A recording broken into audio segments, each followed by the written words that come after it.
Selamat pagi teman-teman. Selamat pagi, Bu. Pagi, Bu. Semuanya, gimana kabarnya, sehat semua? Sehat, Ibu. Oke. Hari ini saya akan mengajak teman-teman untuk mendiskusikan dua materi yang saling berkaitan.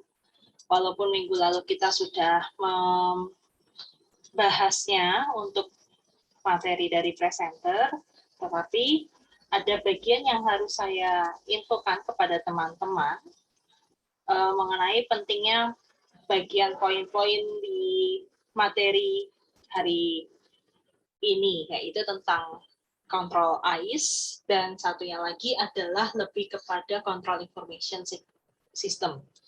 Nah, sebelumnya saya ingin teman-teman mungkin agak dalam waktu beberapa menit gitu ya. Nanti ada ulasan video juga. Terus kemudian juga ada beberapa ulasan terkait dengan framework. Nah, mungkin nanti biar teman-teman bisa membayangkan, saya akan bahas dahulu, karena kalau tidak saya bahas, biasanya nanti ke berikutnya akan jadi sulit untuk mengidentifikasinya. Oke, saya akan share materi hari ini, teman-teman. Sebenarnya materi ini nanti akan saya buat videonya juga di YouTube, cuman karena belum semuanya selesai, jadi saya baru mau nanti rilis agak menjelang sore. Jadi gini, di dalam pengendalian internal yang pernah kita pelajari kemarin, itu sebenarnya kan ingin membahas bahwa gunanya untuk efektivitas di dalam organisasi. Tentunya untuk menghindari juga adanya fraud. Nah, ketika pengendalian internal ini digunakan di dalam organisasi, yang paling kelihatan adalah kaitannya dengan ketika organisasi ini menggunakan pengendalian internalnya di dalam teknologi informasi. Kenapa? Karena gini, teman-teman. Awalnya sebuah teknologi informasi ketika dibuat di dalam sebuah organisasi, harapannya ingin membantu pekerjaan itu menjadi lebih cepat dan tidak lebih lama dari yang contoh manual atau mengerjakan secara manual. Namun, ada juga resiko yang bisa terjadi. Kenapa? Di balik keunggulannya ada resikonya, yaitu seperti misalnya pengguna dari setiap data layanan konsumen yang seperti saya lalu jelaskan, yaitu seperti Tokopedia, tidak lain menggunakan teknologi informasinya untuk menjembatani hubungan antara pihak konsumen dengan pihak Tokopedia, tetapi ada resikonya, yaitu datanya bisa jadi bocor. Nah, sama halnya dengan di perusahaan. Ketika kita gagal merekam proses bisnis yang terjadi di perusahaan tersebut, seperti contohnya, kayak misalnya teman-teman mengambil contoh, yaitu proses bisnis yang terjadi di dalam Indomaret atau minimarket. Jelas proses bisnis yang bisa terjadi adalah mulai dari adanya proses untuk penjualan barang. Penjualan barang ini prosesnya dimulai dari mana? Yaitu pelanggan atau masyarakat diminta untuk memilih barangnya, lalu dibawa barang tersebut ke kasir, kemudian baru diproses untuk pembelian barang-barang yang dibeli oleh si pelanggan tersebut. Nah, di sisi lain, di minimarket tersebut juga akan ada membahas tentang yang namanya terkait dengan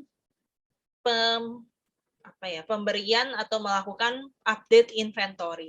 Nah, kalau teman-teman pernah masih ingat gitu ya, belanja ke Indomaret pasti akan ada barcode yang di mana mesin barcode itu ada kayak semacam alat kecil untuk menginformasikan bahwa kode barang yang datang diberi nomor barcode sekian, lalu nanti baru digunakan diupdate di dalam komputernya. Stoknya berapa, jumlah harganya berapa.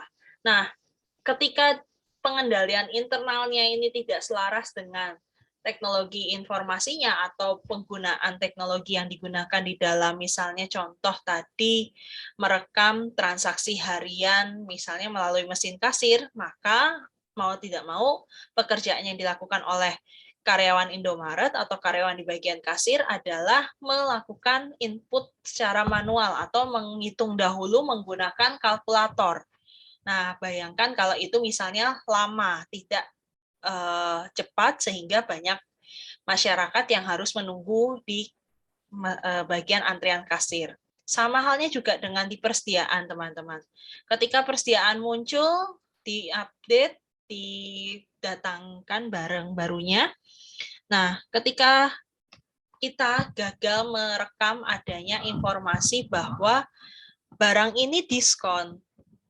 Nah, paling sering kan kemungkinan kalau kalian pergi ke minimarket atau ke swalayan, ketika barang ini diskon, terus di mesin kasir tidak diupdate, biasanya kalau nggak memperhatikan karena sibuk main HP atau sibuk dengan melihat yang lain gitu ya.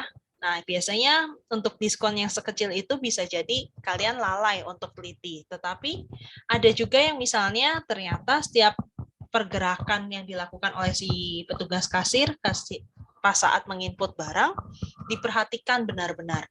Nah, ketika dia gagal menginformasikan adanya diskon, berarti kita sendiri pun sebagai pelanggan yang tidak ngecek hal tersebut bisa jadi bayarnya menjadi normal, dan risikonya apa? Bayar yang kita lakukan menjadi lebih harganya. Oleh karena itu, ada beberapa bagian yang bisa teman-teman lakukan ketika mau memperbaiki pengendalian internal menggunakan COBIT, COSO, atau IRM. Nah, di sini untuk COBIT sendiri, ini sebenarnya tujuannya ada 5 bagian. Yang pertama, yaitu seperti yang waktu itu pernah saya sampaikan di awal pertemuan terkait dengan tugas akhir. Nah, ini hati-hati, semoga teman-teman sudah mengerjakan tugas akhirnya ya. Kalau belum, ya berarti siap-siap aja. Biasanya nanti mendadak mengerjakannya gitu ya. Jadi yang teman-teman waktu itu saya minta adalah melihat yang namanya stakeholder need atau kebutuhan dari stakeholdernya. Kalau petugas Indomaret, kira-kira stakeholdernya siapa teman-teman? Atau Indomaret itu stakeholdernya siapa sih? Paling enggak? Ada yang mau coba? Stakeholder dari Indomaret?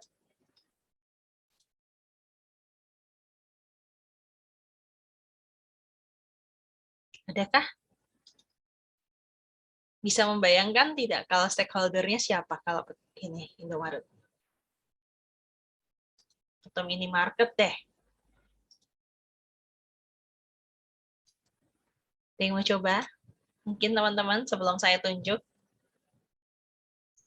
Pemilik dari Indomaret atau kayak franchise gitu kali Bu ya.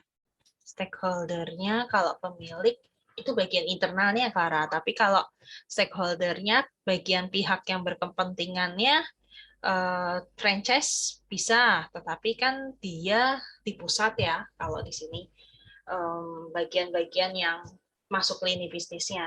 Nah, yang paling kelihatan banget siapa sih stakeholdernya? Kasir bukan, Bu? Stakeholder kok tiba-tiba jadi ke kasir gimana nih? Maaf, Bu, maaf. Ayo teman-teman, stakeholder, ada yang masih ingat stakeholder itu siapa? Bagian yang pihak yang berkepentingan kan, yang biasanya akan melihat setiap operasional yang ada di perusahaan ini itu bagus atau tidak. Nah, kira-kira yang berkaitan dengan nilai perusahaan itu yang akan menilai siapa kira-kira?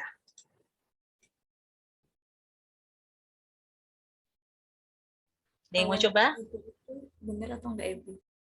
Apa host, Liana? Maaf, suaramu imut, nggak kedengeran. Manajer, Ibu. Manajer masih bagian dari pihak internal. Investor bukan, Bu? Investor bisa masuk ke dalamnya. Investor di dalamnya adalah kaitannya dengan misalnya dia menanamkan kredit, atau dengan kata lain dia membantu dalam hal ini beberapa fasilitas seperti misalnya ingin menambah infrastruktur, itu bisa kan, karena Indomaret ini kan juga sifatnya, kalau teman-teman lihat ketika tadi sebenarnya franchise-nya itu betul gitu ya, Clara. Tetapi franchise yang dimaksud, hati-hati. Franchise ini maksudnya siapa? Apakah pihak orang yang mau menggunakan jasa Indomaret untuk dia membuka usaha, jadi pihak luar atau masyarakat yang lain di luar Indomaret itu, atau bagaimana gitu ya. Nah, jadi sebenarnya ketika kalian ingin mempertemukan yang namanya kebutuhan dari stakeholder, teman-teman juga harus mengetahui dahulu kira-kira operasi bisnis yang kita miliki atau proses bisnis yang kita miliki itu seperti apa, agar kalau nanti kalian diminta untuk menjelaskan kepada investor atau kepada calon franchise gitu ya, atau misalnya kepada pihak pemerintah, pada pihak masyarakat, tentunya kan sering sekali nih, kok petugas kasir nih sering banget sih uang Rp100 aja diminta untuk didonasikan gitu ya. Ada apa sih? Nah, ini kalau misalnya para stakeholder mencurigai, kan pernah ada ya kasus di mana kasir Indomaret ini dikatakan bahwa sukanya minta uang sekian karena buat menambah tips gitu misalnya. Tetapi katanya juga ada yang berkedok bahwa untuk sumbangan atau mendonasikan kegiatan-kegiatan amal lainnya. Nah, maka dari itu berarti kebutuhan untuk mempertemukan dengan stakeholder itu perlu dan sangat diperlukan untuk mengetahui apa saja yang diinginkan. Jangan sampai tidak tahu. Lalu yang kedua, kaitannya dengan covering enterprise end-to-end. Nah, ini betul yang tadi disampaikan oleh teman-teman. Manajer, pimpinan, terus kemudian pemilik toko atau pemilik toko franchise tersebut, mereka harus paham dengan proses bisnisnya sekaligus dengan sistem yang digunakan di organisasi tersebut. Jadi kalau tadi misalnya seluruh franchise di Indomaret ini saling menggunakan sistem yang sama, maka di pusat pun juga akan mendapat laporan yang menggunakan dari hasil output sistem yang ada di cabang. Jangan sampai ketika kalian mau melihat cabang di Bali, ternyata menggunakan sistem yang lain. Nah, itu biasanya tidak akan sampai terintegrasi di sistem yang ada di pusat. Lalu bagaimana dengan yang ketiga, yaitu applying single integrated framework. Nah, tentunya harus ada standar-standar yang digunakan untuk bisa mengcover cara kerja TI. Contohnya apa sih? Contohnya seperti ini, teman-teman. Ketika pergantian shift.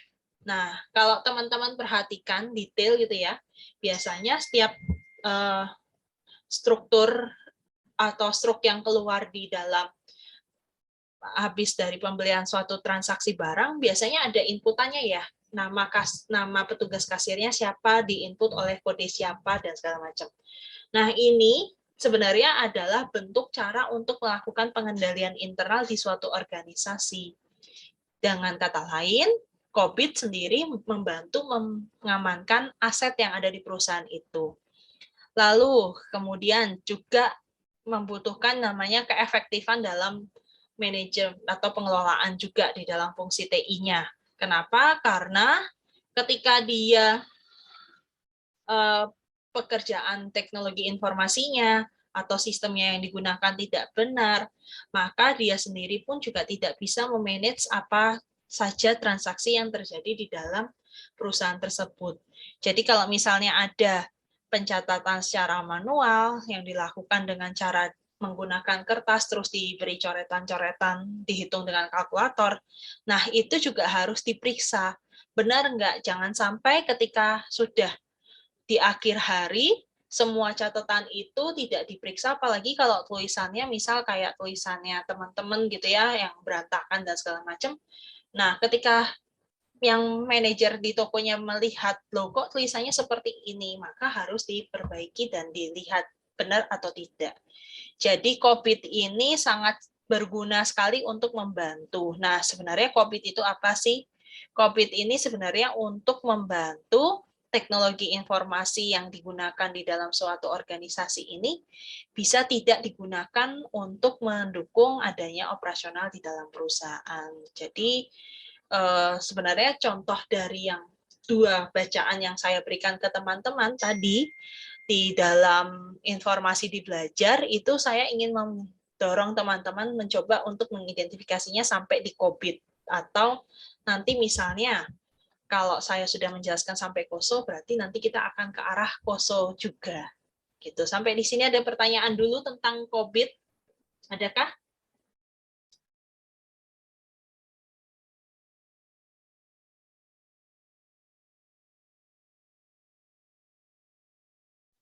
Belum, Ibu.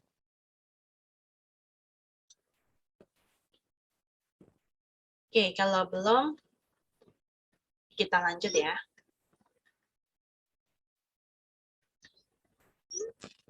Nah, kita lanjut ke bagian koso. Koso juga tidak kalah menarik, teman-teman. Dia berfungsi untuk membantu pengendalian internal, tapi di sini biasanya membantu pengendalian internalnya itu dalam bentuk kebijakan, SOP, regulasi yang ada di perusahaan tersebut.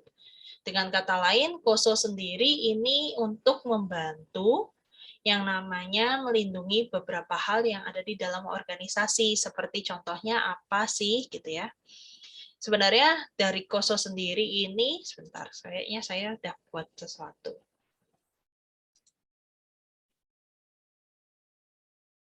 Oke, jadi koso sendiri pun itu juga digunakan untuk membantu melihat asetnya sudah terlindungi dengan benar atau belum, terus kemudian sampai dengan seluruh karyawan dia paham tidak dengan nilai-nilai itu. Nah, ini bisa kita buktikan dari ini teman-teman.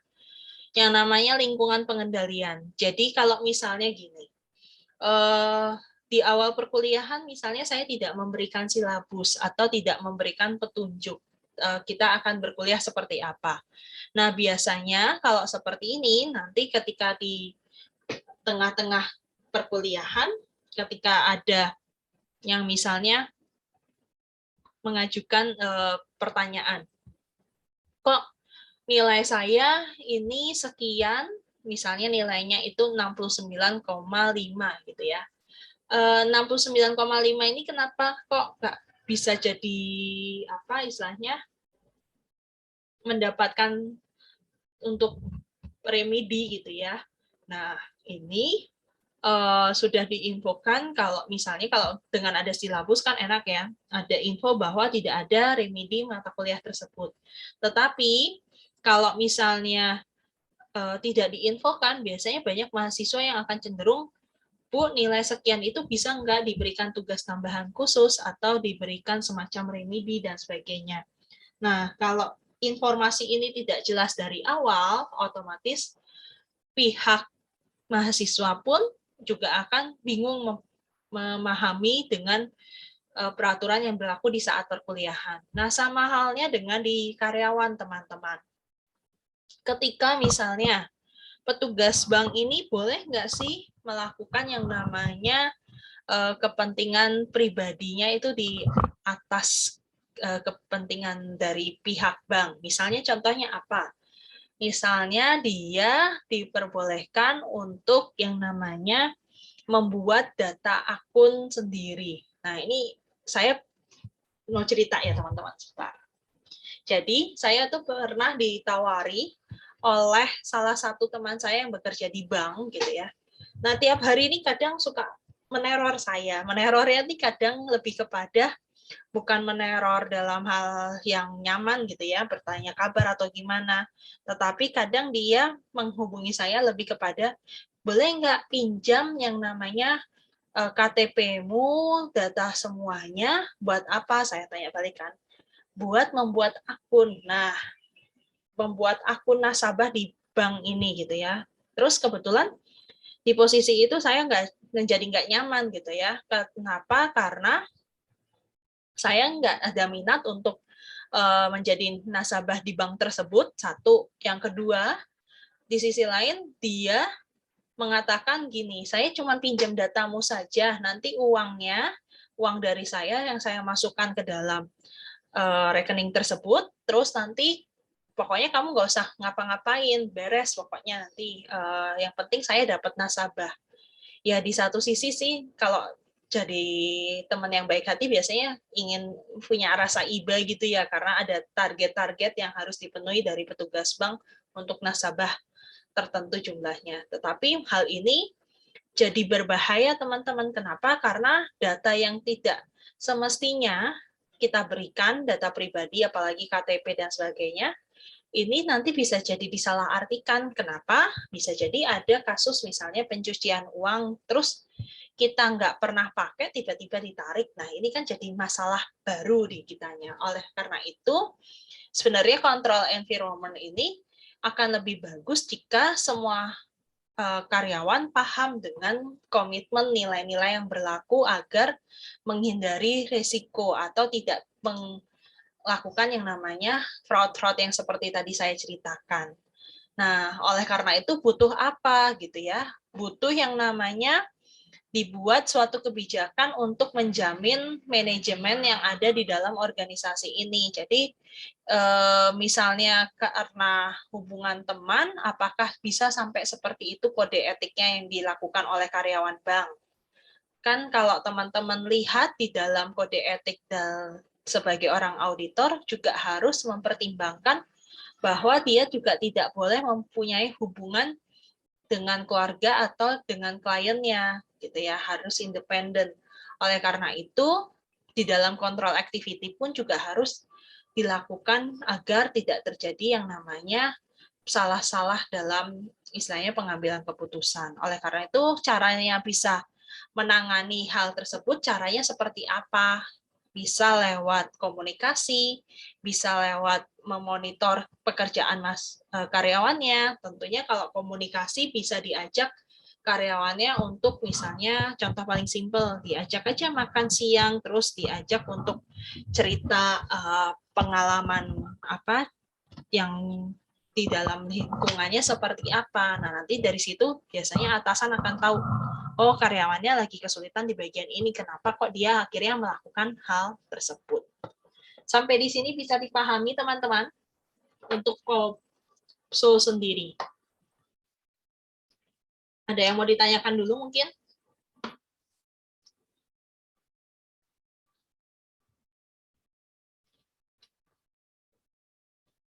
Oke, jika tidak ada, maka salah satu yang selanjutnya untuk di KOSO ada yang berkaitan dengan memanajemen resiko, itu menggunakan IRM.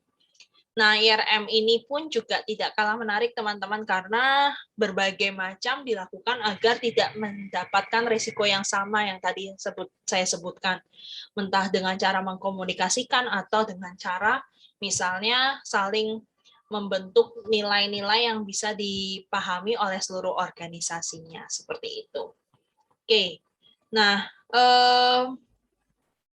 hal ini saya minta teman-teman dari dua tadi framework itu, saya minta teman-teman coba mengkritisi video yang akan saya berikan. Jadi mohon teman-teman untuk memperhatikan videonya.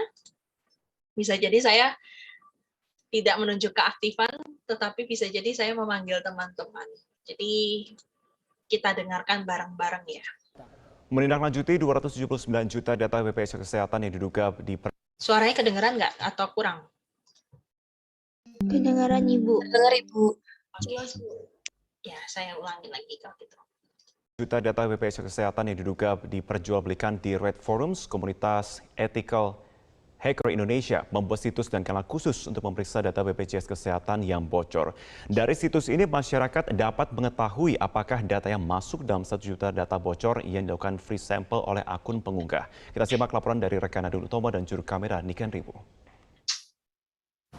Menindaklanjuti 279 juta data BPJS Kesehatan yang bocor di sebuah situs Red Forums, komunitas ethical hacker Indonesia membuat sebuah situs bagi masyarakat agar bisa mengetahui secara langsung apakah data kita masuk ke dalam 1 juta data yang diperjualbelikan secara gratis dan diunggah oleh sebuah akun yang bernama Coach di website Rate Forums. Nah, ini kita coba buka situsnya periksadata.com BPJS, dan di sini kita bisa memasukkan nomor anggota BPJS. Kita coba suatu akun dan kita masukkan.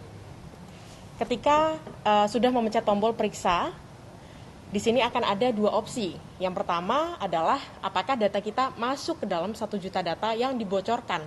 Dan ini sebagai free sample di Rate Forums tersebut, atau data kita tidak masuk ke dalam 1 juta data tersebut. Namun pendiri dari komunitas Ethical Hacker Indonesia, Teguh Aprian, menyampaikan bahwa meskipun tidak masuk dalam 1 juta data free sample tersebut, bisa jadi data kita juga masuk ke dalam 279 juta data yang bocor, meskipun data tersebut diklaim ada beberapa akun yang ataupun identitas yang sudah meninggal dunia ataupun data ganda di situ. Untuk itu BPJS Kesehatan dan juga Barreskrim Polri diimbau dan juga di masyarakat meminta agar kedua institusi tersebut dapat menindaklanjuti dengan cepat dan juga tanggap, agar masyarakat tidak perlu risau apabila datanya bocor di Rate Forums tersebut. Dari Jakarta, Nadine Utomo, Niken Riwu, Metro TV. Oke.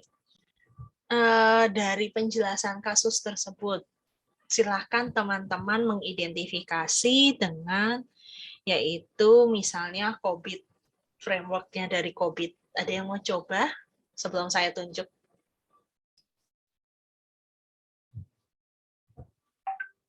Silahkan teman-teman.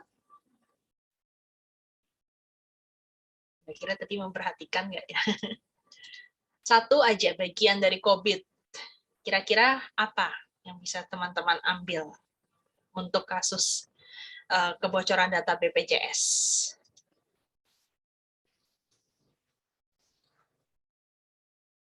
Monggo teman-teman, ada yang mau coba? Kalau belum, berarti nanti akan saya tunjuk. Oke, berarti minta dipanggil ya. Oke. Kalau begitu saya akan meminta bantuan dari Yuke. Halo Yuke.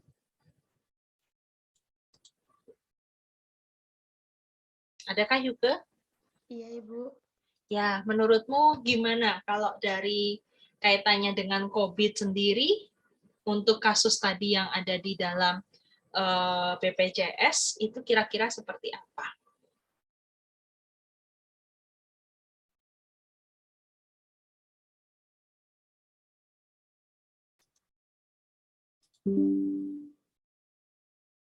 Gimana Yuke? Maaf Ibu, kurang jelas tadi jaringan saya terputus Ibu. Oke, berarti Oke, selanjutnya kita coba ke yang lain. Yaitu ini akibat yang nggak pernah berbicara, biasanya akan saya panggil. Saya minta tolong ke Bara. Halo Bara. Ya, Ibu. Ya, menurutmu gimana Bara? Kalau dari sisi pandang COVID sendiri, bisa nggak dianalisis dari kasus itu? Di BPJS itu kan tadi dijelaskan kalau di videonya itu kan ada kebocoran data. Ya kan Ibu. Terus tadi kalau nggak salah COVID itu tujuannya untuk memberikan gambaran atau lebih ditekankan pada keamanan informasi. Jadi kalau menurut saya itu COVID-5 itu bisa diaplikasikan pada database BPJS agar lebih aman gitu Ibu. Gitu. Terima kasih Bara. Oke, ada lagi yang mau coba melengkapi pernyataan Bara sebelum saya panggil lagi?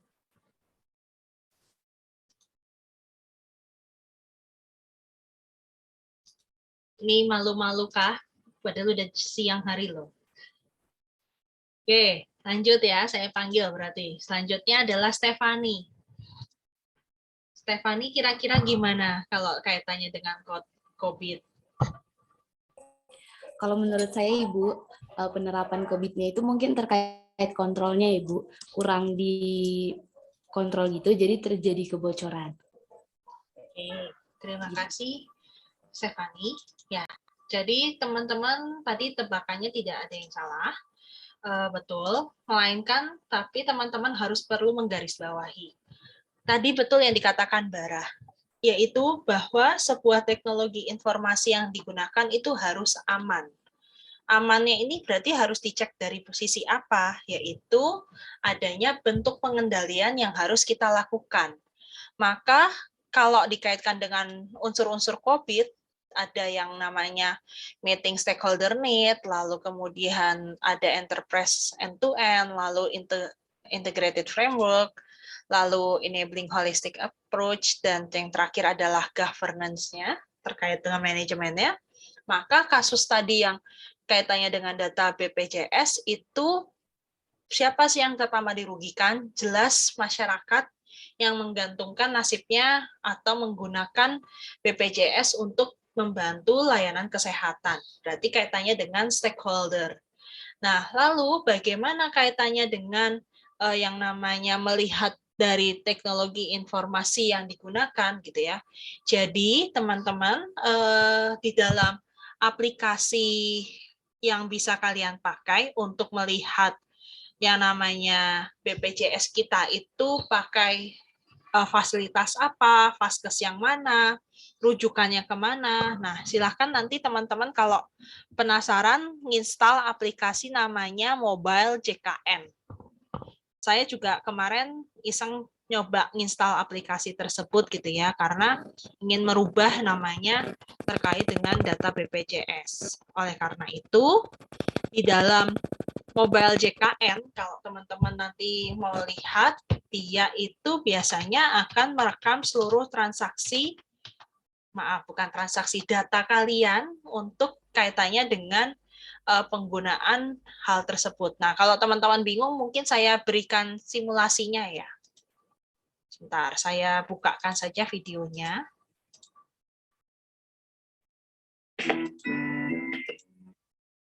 Oke. Biar teman-teman juga bisa membayangkan kira-kira Mobile JKN itu apa sih gitu ya. Jadi kalau teman-teman besok mau membantu orang tua untuk misalnya ngecek data BPJS-nya, silahkan nanti lihat ke aplikasi tersebut gitu ya. Oke, saya putarkan.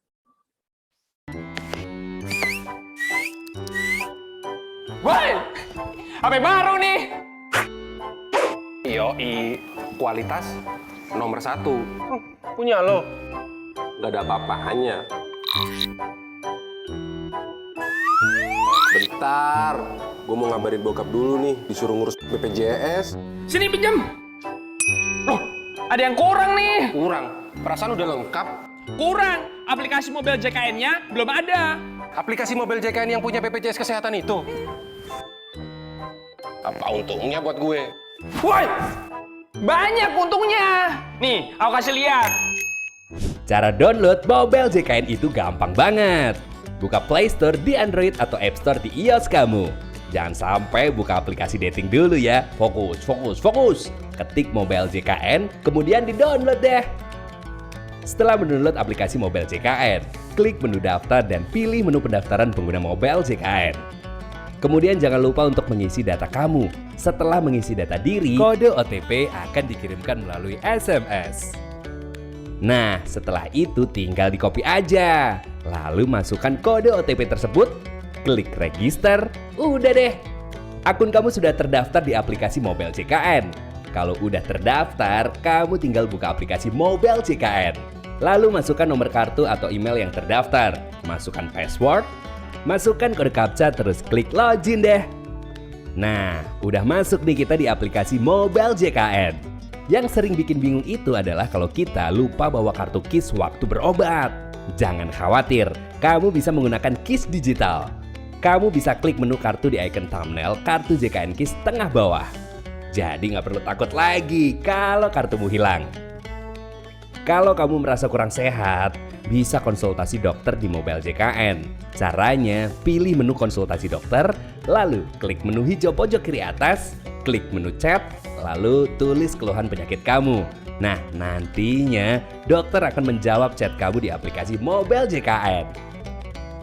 Belum puas konsultasinya? Monggo berobat ke vaskes. Tapi jangan lupa kamu bisa ambil antrian secara online loh di Mobile JKN.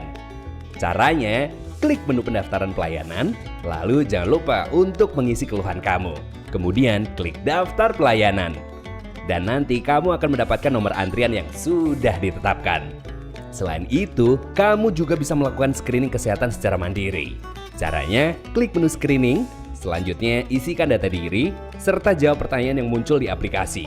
Nah, nanti kamu akan mendapatkan informasi berupa risiko potensi penyakit. Pandemi COVID-19 kayak gini, kamu juga bisa screening mandiri. Caranya ada di fitur screening mandiri COVID-19. Di sini kamu akan mengetahui informasi tentang COVID-19. Hasilnya, kamu akan mengetahui potensi risiko penyebaran COVID-19 di lingkungan kamu. Banyak bukan untungnya. Belum lagi nih ya, ada fitur di mana kita bisa mengetahui jumlah tempat tidur yang tersedia di rumah sakit dan fitur untuk mengetahui jadwal tindakan operasi di rumah sakit. Yang terakhir deh, ada fitur di mana kamu bisa melihat riwayat pelayanan dan bisa memberikan rating fasilitas kesehatan yang pernah kamu kunjungi. Wah, banyak banget untungnya. Gue bisa bantuin bokap pakai aplikasi ini, bro. Jelas lah, sayang banget kan kalau belum download aplikasi Mobile JKN-nya? Iya.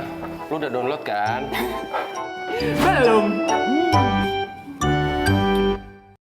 Oke, jadi seperti itu teman-teman untuk aplikasi Mobile JKN. Nah, balik lagi kalau misalnya tadi dikaitkan dengan kasusnya si BPJS, maka di sini sebenarnya kita sendiri pun juga bisa melihat kok kira-kira integrasi data yang kita miliki itu seharusnya nanti akan diintegrasikan ke siapa saja.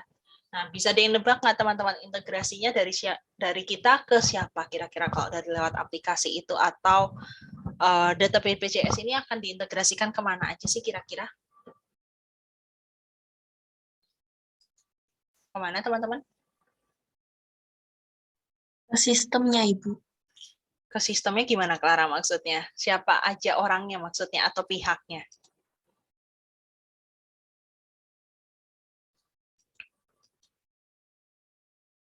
Kira-kira ada Rumah sakit, Bu. gimana, Lu? Rumah sakit. Rumah sakit, oke. Selain itu ada lagi?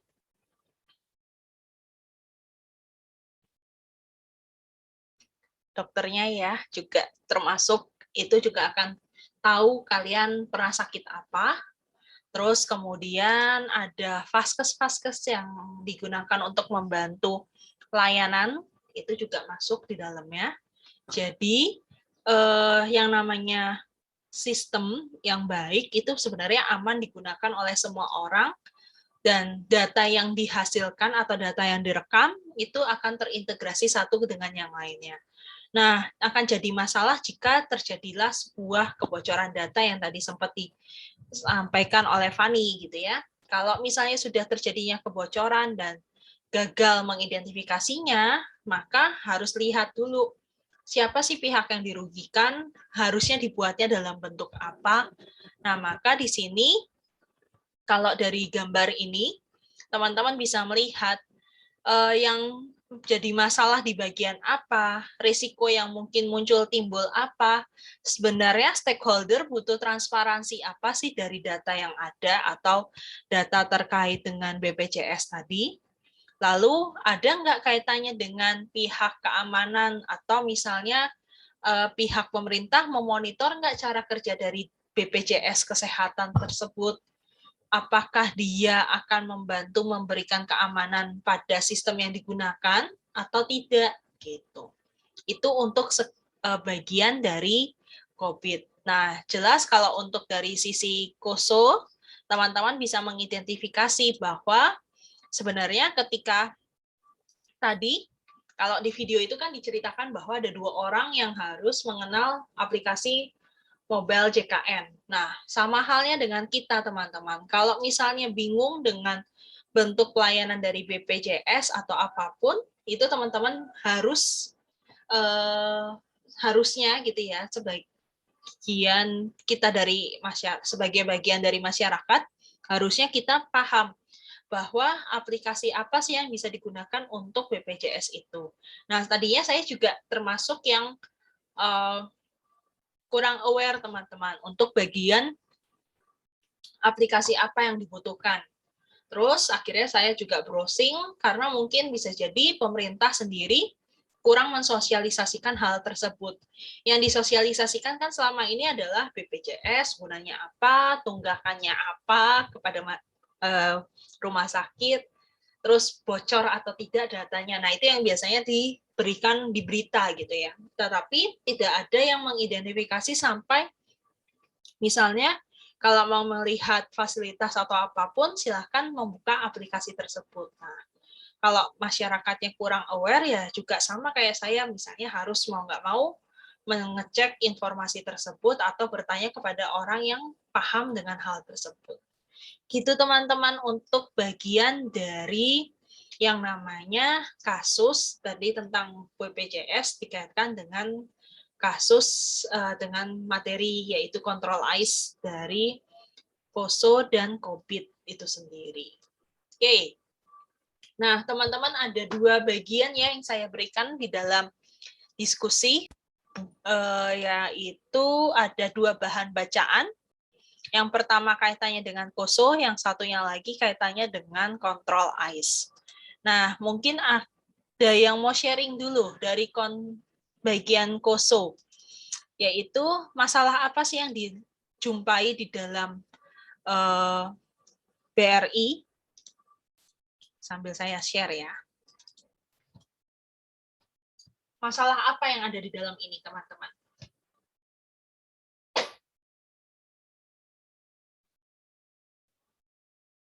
Ada yang mau coba?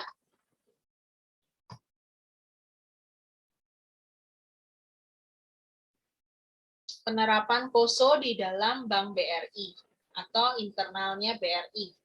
Ada yang mau coba, teman-teman?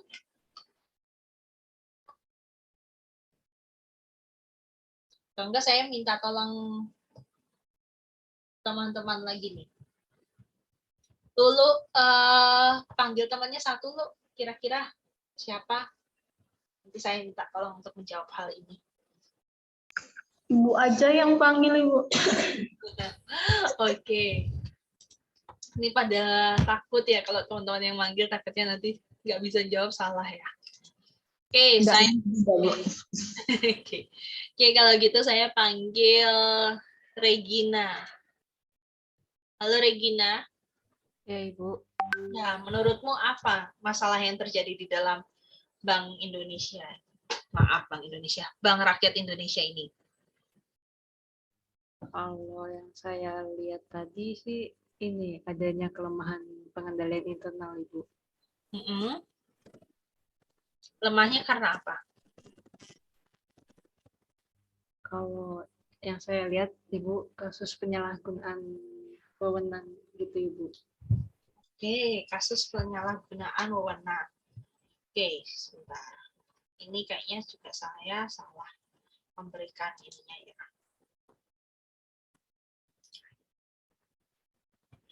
Jadi, kasus penyalahgunaan wewenang. Nah, informasi tersebut teman-teman bisa juga mendapatkan di bagian yaitu di sini. Peran pengendalian internal ini sangat membantu sebenarnya diawali dengan kasus Enron yang ada. Tetapi di sini bisa dilihat bahwa ternyata banyak yang tadi diinfokan seperti Regina info bahwa banyak ada pemakaian dana uang bantuan siswa miskin, ex dari pegawai Bank BRI, terus ada kasus pembobolan kas Bank BRI, lalu ada kredit fiktif. Nah, itu juga salah satu dari bagian penyalahgunaan wewenang. Terus adanya juga kaitannya dengan pembobolan kas nasabah dilakukan oleh mantan pegawai BRI. Nah, beberapa kasus yang ada diminta untuk dikendalikan dengan model yang aman, yaitu dengan menggunakan KOSO. Nah, sebenarnya KOSO di sini intinya niatnya ingin apa sih? Ada yang mau coba menjelaskan? Atau Regina panggil temannya lagi, bisa nggak Regina kira-kira? Nggak tahu, Ibu aja yang manggil. Oke. Oke, kalau gitu saya coba cek ya dari siapa yang nggak pernah berbicara. Nih kalau yang makin jarang mengeluarkan suara emasnya makin saya senang ini. Yaitu saya minta tolong sama Jose. Halo Jose. Halo Bu. Ya, kira-kira apa bentuk pengendalian internal yang seperti apakah yang dilakukan oleh Bank BRI? Khususnya itu untuk apa?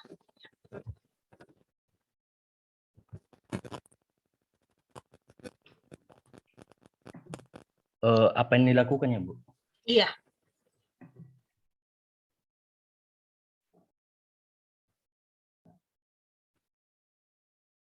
Atau khususnya ini kegunaannya untuk apa toh?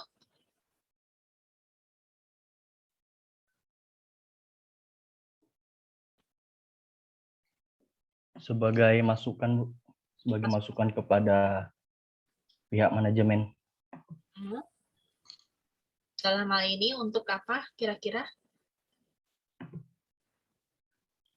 Untuk meningkatkan pengawasan Bu. Meningkatkan pengawasan. Pengawasan terhadap apa yang akan hilang kalau di situ?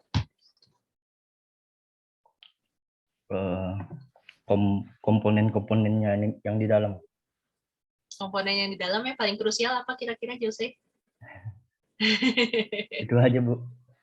Asetnya jangan lupa Jose, tadi kan di sini sebenarnya kaitannya dengan uangnya yang dimiliki ya, yang digunakan oleh orang-orang yang tidak bertanggung jawab gitu. Jadi uang-uang yang tadi ada di dalam Bank BRI yang seperti misalnya di Bantul, lalu kemudian ada di Solo, lalu ada juga di sini ada anggota TNI ternyata melakukan hal yang sama. Nah, berarti di sini aset yang dimiliki oleh Bank BRI ini sebenarnya digunakan untuk kepentingan yang tidak semestinya atau tadi yang disebutkan oleh apa namanya Regina kaitannya dengan penyalahgunaan wewenang. Nah, jadi dengan kata lain untuk hal tersebut Koso membantu untuk yang namanya mengidentifikasi dari 5 hal. Yang pertama yaitu kaitannya dengan melihat lingkungannya seperti apa sih yang terjadi di sana. Lalu adakah risiko yang terjadi dari uang tersebut yang hilang?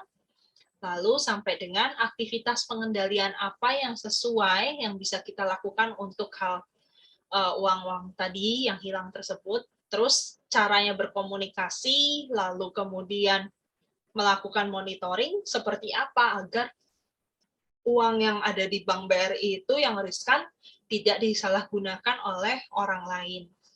Nah, ternyata diceritakan bahwa, nah ini sebenarnya masih inti cerita dari teori dan sebagainya gitu ya, tetapi teman-teman bisa melihatnya langsung di bagian misalnya kesimpulan atau diskusi saja deh, biar nggak bingung. Nah, mereka membuat yang namanya pengendalian dalam bentuk keuangan. Jadi, melengkapi dengan pemberian otorisasi transaksi oleh pejabat berwenang. Jadi, misalnya kalau mau melakukan yang namanya penggunaan uang tadi misalnya untuk membantu para siswa yang kurang bernasib baik, yaitu hal ini masih butuh bantuan sosial. Jadi ketika mau menggunakan pos tersebut itu harus menggunakan otorisasi dari pejabat yang berwenang. Lalu selanjutnya di sini juga ada kaitannya dengan pengendalian aset fisik. Maksudnya apa? Setiap uang yang disimpan itu harus dicek dengan cara menggunakan yang namanya mengendalikannya entah dengan CCTV atau disimpan di brankas atau dilengkapi dengan petugas keamanan dan sebagainya. Terus kemudian untuk teknologi informasinya itu bisa diterapkan dengan menerapkan atau membuat sistem dengan metode SDLC. yaitu System Development Life Cycle. Tujuannya apa sih? Tujuannya sebenarnya kalau dibuat sebuah sistem ingin menghindari yang namanya kebakaran atau banjir, gempa bumi. Jadi kalau bukti secara fisik yang misalnya kayak kertas-kertas itu hilang, kalau sudah di backup dengan sistem itu akan lebih aman. Tapi tidak menutup kemungkinan kalau misalnya sistem tersebut ternyata juga tidak di backup lewat cloud computing, itu ada kaitannya dengan materi hari ini, teman-teman. Jadi cloud computing itu juga sangat berguna untuk menghindari yang namanya kegangguan fisik kalau misalnya ada yang terjadi masalah di dalam laptop atau komputer yang digunakan di perusahaan tersebut. Terus kemudian juga bisa dikomunikasikan ke antara internal maupun eksternal. Dan yang terakhir, dimonitor pekerjaannya dengan menggunakan kantor wilayah atau divisi layanan. Nah, materi ini atau bacaan artikel ini itu sebenarnya membantu teman-teman untuk memahami materi yang akan disampaikan oleh kelompoknya Bagus gitu ya. Kelompoknya Omega, yaitu kaitannya dengan Controls for Information System. Jadi, di dalam hal ini sebenarnya banyak cara yang bisa kita lakukan untuk melindungi sebuah sistem informasi. Yang paling biasanya sering bisa kita lakukan ketika misalnya paham kalau laptop itu sering kena virus atau takutnya ada masalah, kita akan membackup-nya ke dalam Google Drive atau cloud computing. Di sisi lain juga bisa di backup dengan menggunakan antivirus juga untuk membantu hal tersebut. Gitu. Nah, jelas untuk mendeteksi hal ini banyak cara yang bisa kita lakukan, teman-teman. Misalnya dengan cara melakukan yang namanya protection, detection, dan respond. Nah, kalau teman-teman masih ingat, untuk protection sendiri itu bisa memprotek dari IT-nya atau orangnya yang biasanya misalnya mengenangani hal tersebut itu harus harus terkait dengan orang tersebut, itu harus dilatih. Jangan sampai ada dia sebagai karyawan ternyata membocorkan kepada pihak perusahaan pesaing. Nah, ini tidak nyaman gitu ya. Terus detection ini bisa lewat log analisisnya atau ketika misalnya kalian sering login di jam-jam tertentu, terus dilihat, dan hingga akhirnya nanti respon dari bagian pimpinan seperti apa. Nah, kasus ini itu berbeda dengan materi bagian yang ini, teman-teman. Analisis sistem informasi pengendalian persediaan barang. Ada yang mau cerita kenapa kok perlu buat yang namanya pengendalian di persediaan barang? Ada? Mungkin supaya kita dapat memastikan barang keluar sama masuknya, terus persediaannya gitu, Bu. Oke.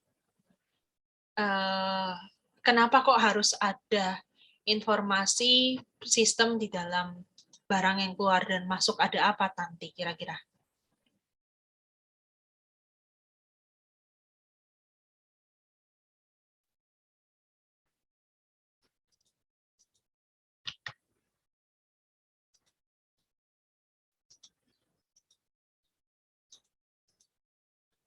Kira-kira gimana, Tanti? Bisa dilogika nggak? Kenapa kok butuh sebuah sistem untuk di persediaan yang barangnya notabene keluar dan masuk? Agar kita tahu jumlahnya itu sampai sekarang stoknya berapa gitu loh, Bu. Menurut saya ya, Bu. Ya. Terus bisa kita kita bukukan gitu loh, Bu. Dibuat pencatatannya supaya kita nggak selip-selip lah, intinya gimana ya, Bu? Saya bingung.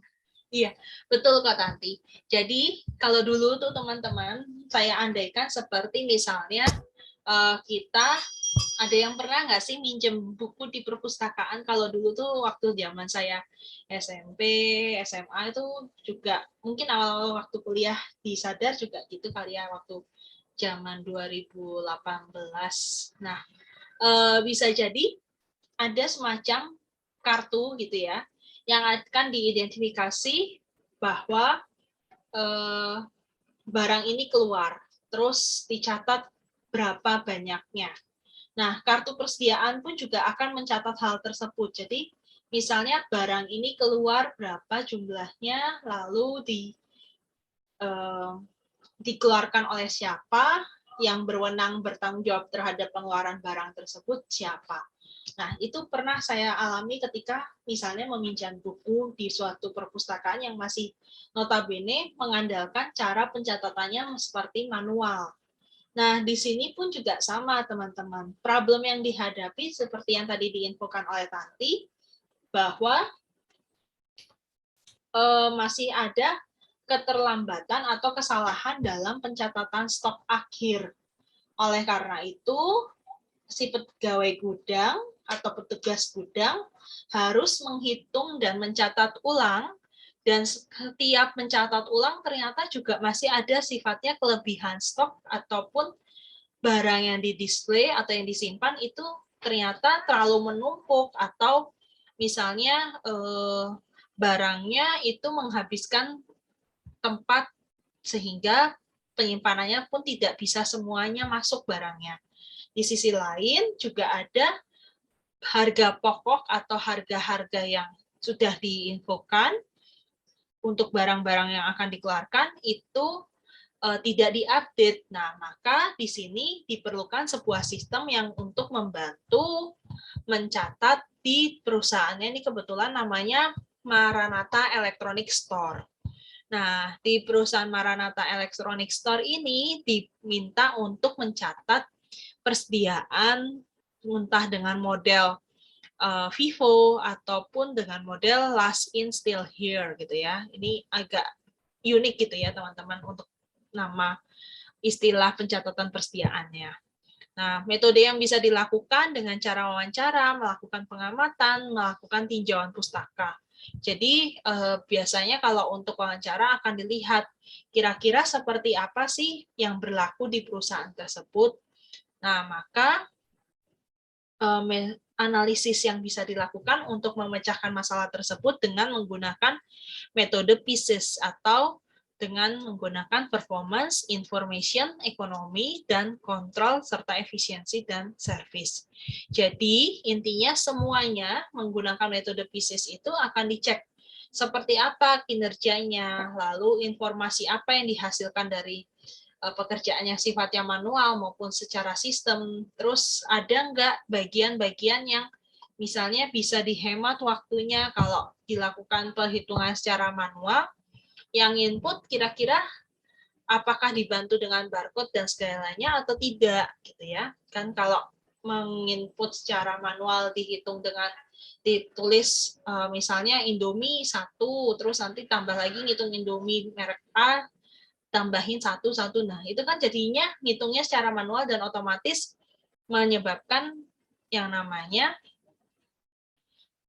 informasinya juga kalau temannya misalnya pas saat dikoordinasikan seperti itu bisa jadi ada yang miss atau disambi dengan mengerjakan sesuatu, biasanya perhitungannya nggak jadi teliti. Nah, oleh karena itu juga bisa digunakan menggunakan barcode atau menggunakan kalau di di bagian ini secara sistem baru diajarkan untuk tugasnya inputannya dengan cara melihat laporan dan stok barang, ada yang berkurang, ada yang bertambah atau tidak gitu ya. Lalu ada pengendalian. Pengendalian ini bisa dilakukan secara real time maupun tidak. Nah, waktu di sistem yang lama ternyata hanya bisa pengendaliannya dilakukan secara stok opnam. Stok opnam ini maksudnya apa sih? Maksudnya adalah ketika stok ini bertambah atau berkurang itu dihitung secara manual. Lalu yang terakhir, dua terakhir yaitu efisiensi dan service. Jelas untuk efisiensi pekerjaan akan lebih baik jika menggunakan sistem yang baru dibanding sistem yang lama. Dan untuk pelayanan sendiri juga lebih cepat menggunakan sistem yang baru dibandingkan yang lama. Karena kalau dengan yang lama pelayanannya kadang owner itu menjadi kecewa atau merasa rugi karena barangnya tidak terkelola dengan baik untuk di bagian misalnya penyimpanan barang yang bertumpuk-tumpuk tadi, itu menyebabkan biaya persediaan semakin tinggi karena barang yang nggak keluar, dan pemasukan juga semakin rendah, seperti itu. Oke, nah terus untuk cara kontrol information systemnya bisa dilakukan dengan cara gimana? Nah, ini contoh yang baik teman-teman ketika nanti misalnya teman-teman coba membantu untuk mengidentifikasi akuntansi yang baik seperti apa. Nah, berarti harus diidentifikasi data apa yang dibutuhkan. Pendapatan itu masuknya apa saja sih? Nah, ini kalau di perusahaan ini dicontohkan data barang, data grup barang, suppliernya siapa karena kaitannya dengan persediaan, stoknya berapa, pelanggan yang ngambil siapa, ada nggak yang melakukan transaksi retur barang atau tidak gitu. Terus ini ada tampilan-tampilan sistemnya. Nah, teman-teman nanti bisa melihatnya lagi secara mandiri gitu. Sampai di sini ada pertanyaan terkait dengan 2 materi hari ini, teman-teman. Saya lebih menjelaskan ke baik kasus karena kalau menjelaskan secara teori takutnya teman-teman bingung nanti ketika diaplikasikan. Ada yang mau bertanya lagi, teman-teman, sebelum kita masuk ke diskusi? Adakah? Oke, jika tidak ada, berarti hari ini yang kita pelajari ada apa saja, teman-teman?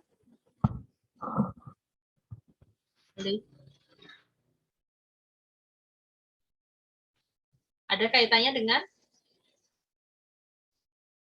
framework-nya ada apa saja, teman-teman?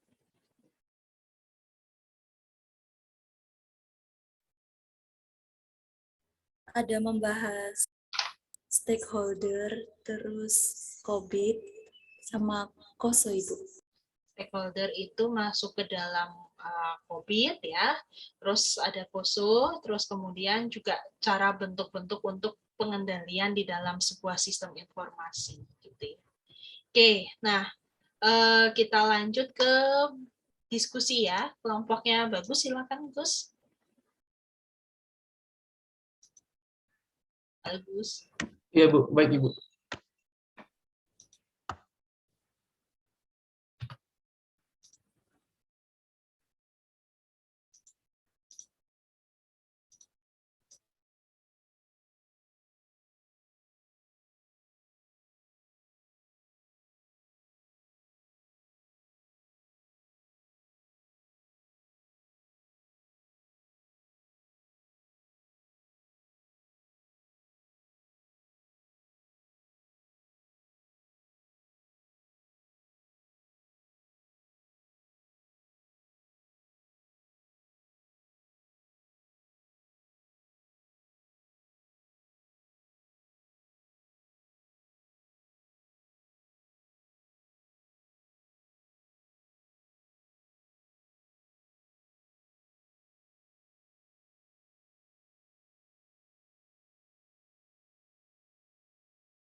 Monggo Gus, ada kendala kah? Omega, Yana?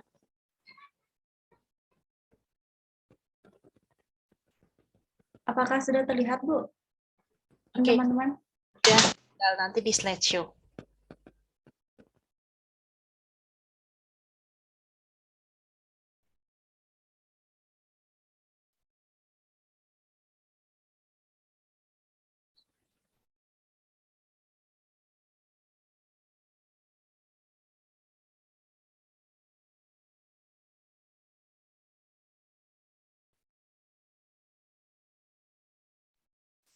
Bu, maaf sebelumnya kita nggak bisa on cam Iya, karena nggak ada apa-apa. masalah sama kameranya. Oke, nggak masalah. Cuman ini kayaknya malah jadi slideshow-nya nggak kelihatan. Apa saya aja? Sebentar Bu. Ini bagus sudah di Jogja kah? Kok bareng sama Yana? Belum Bu, saya masih di Bali Bu. Terus berduaan sama Yana gimana cara ini? Saya Rumahnya deketan, Bu. satu Oh. kabupaten Ibu. Oh, Kebetulan oke. gitu. Oke. Supaya lebih gampang Bu diskusinya. Oke. Puji Tuhan ya, bisa masih ini. Gimana kondisi di sana, aman? Aman sih Bu, tapi saya kurang tahu kalau spesifiknya karena mungkin pemerintah juga nutup-nutupin Ibu untuk kasusnya Bu. Katanya kalau di Bali itu kalau ada kasus tuh langsung jemput bola ya. Iya Ibu.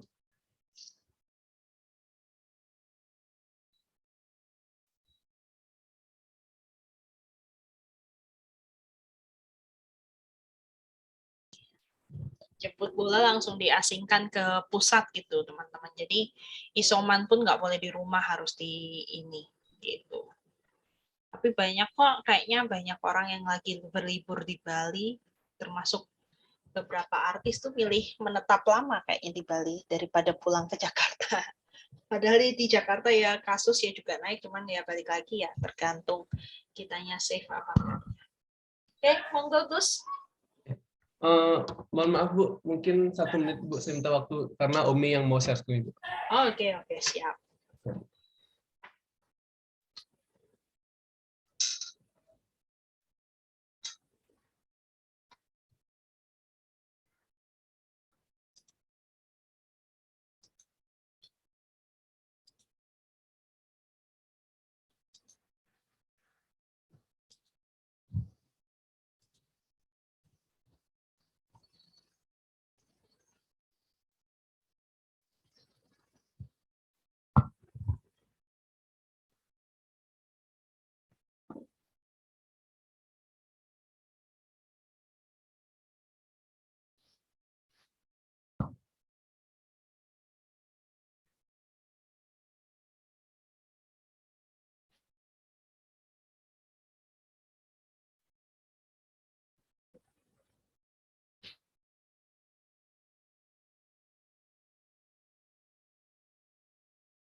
Bu, ini dibantu sama Dwi Ananda. Iya, monggo.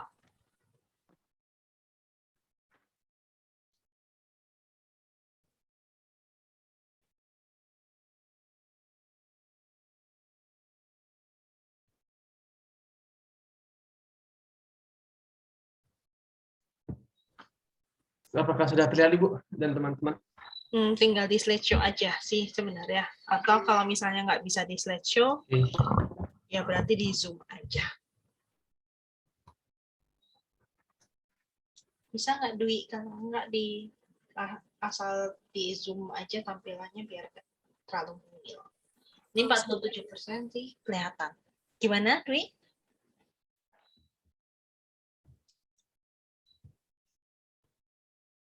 Udah kelihatan belum? Udah, cuman kan tampilannya nggak di slideshow, tapi ya kalau misalnya kelompok nyaman dengan gini nggak apa-apa.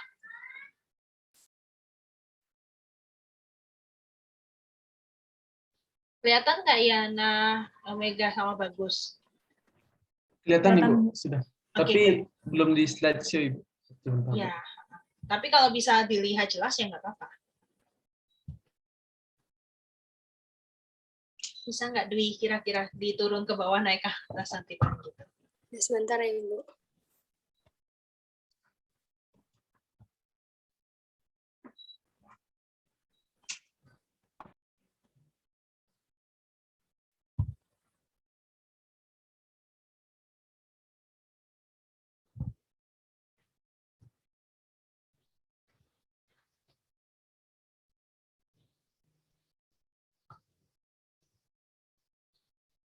Harus kamu buka enable editingnya baru bisa kayaknya.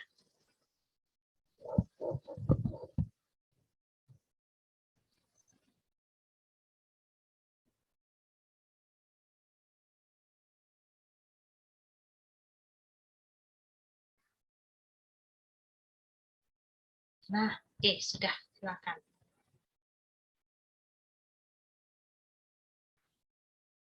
Oke, monggo. Baik Ibu, sebelumnya mohon maaf karena sedikit membuang waktu Ibu dan teman-teman, kami dari kelompok 5 akan menjelaskan mengenai control of information security atau bisa kita sebut pengendalian untuk keamanan informasi itu teman-teman dan Ibu. Kami kelompok 5 beranggotakan 3 orang yang salah satunya saya Bagus Dipa dengan NIM 158, Afinayana dengan NIM 157 dan Cornelia Omega dengan NIM 168.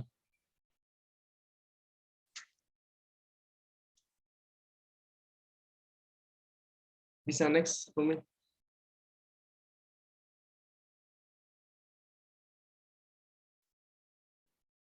Mungkin pengertian dari informasi security ini akan dijelaskan oleh Omega. Pengertian informasi security.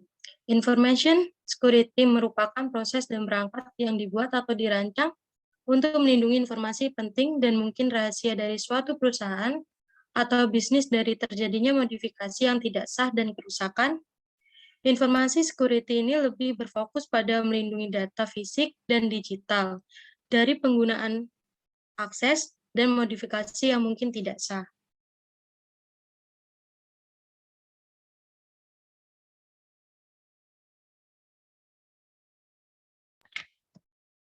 Dan Ibu dan teman-teman, mungkin kami dari kelompok 5 mengambil kasus dari Bank BCA, Ibu.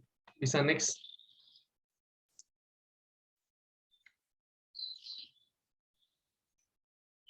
Bisa next, Umi.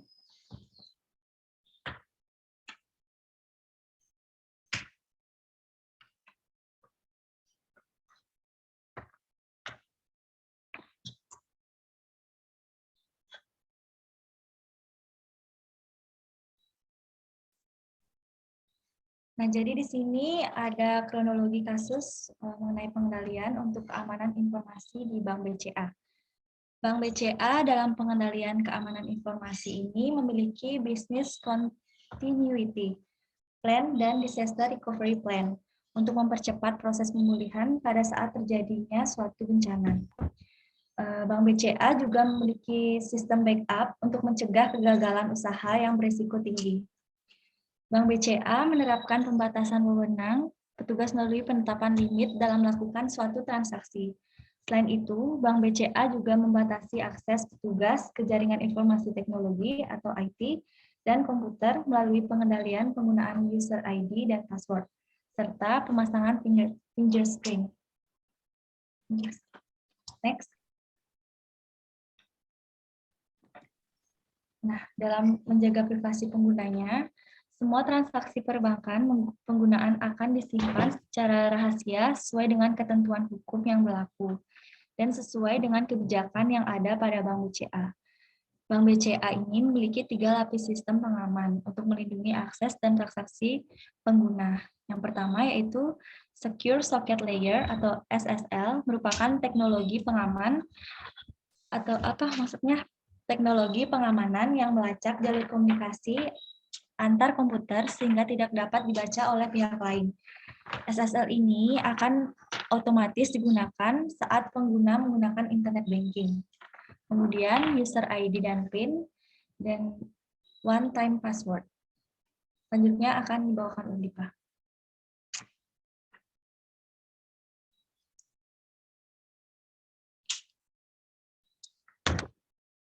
Baik, pada tahun 2017, Bank BCA ini membentuk suatu tim khusus yang dinamai Tim Security Monitoring Center, yang dimana tugas dari tim ini itu sebagai memantau notifikasi dari sistem pendeteksi serangan maupun malware dan menindaklanjuti langkah yang diperlukan untuk menjaga keamanan sistem dan jaringan yang ada pada bank.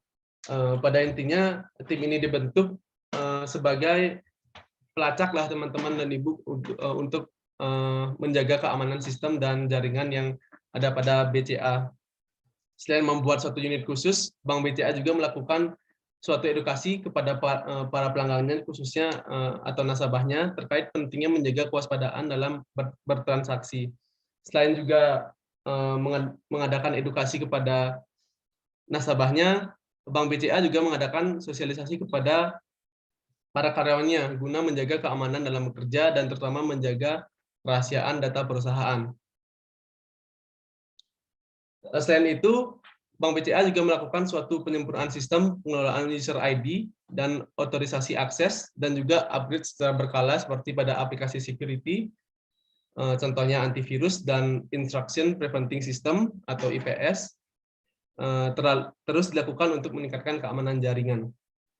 Mungkin kasus yang kami bawakan demikian, dan bisa saya simpulkan bahwa pada control of information security kan ada jenis-jenis information security. Ada application security, ada cloud security, ada kriptografi, ada keamanan infrastruktur, respon insiden, dan yang terakhir ada manajemen kerentanan teman-teman dan Ibu dosen. Maaf apabila ada kekurangan, Ibu. Menurut kelompok kami, pada Bank BCA ini melakukan jenis yang pertama, yaitu application security, yang dimana ia menggunakan aplikasi untuk menjaga keamanannya. Selain itu, pada kasus yang tadi dikatakan bahwa Bank BCA melakukan pembatasan akses kepada pihak ketiga atau akses ke dalam komputernya. Dan itu termasuk jenis yang kedua, yaitu cloud security, yang dimana cloud security ini merupakan berfokus pada pembuatan APP yang aman dan memastikan ada batasan-batasan yang aman dalam memberikan pihak ketiga akses. Selain itu menurut saya Bank BCA ini menggunakan jenis respon insiden, yang dimana ia memantau atau menyelidiki perilaku serta aktivitas yang mencurigakan untuk mencegah pelanggaran atau meningkatkan keamanan. Seperti yang kita sudah paparkan tadi, bahwa Bank BCA kan membuat 3 sistem, yang dimana ini adalah salah satu dari respon insiden.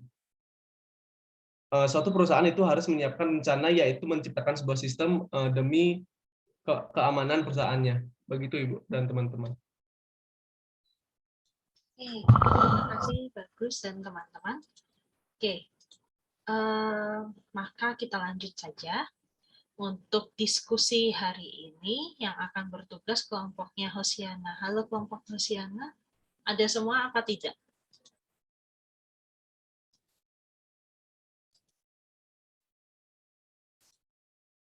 Halo. Hosiana dengan kelompoknya.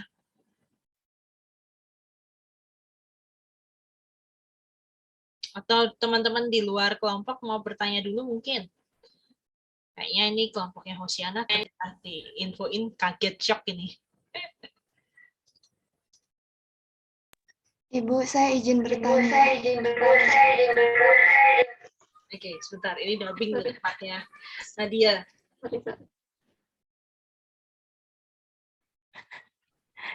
Iya, Ibu. Mohon maaf, Ibu.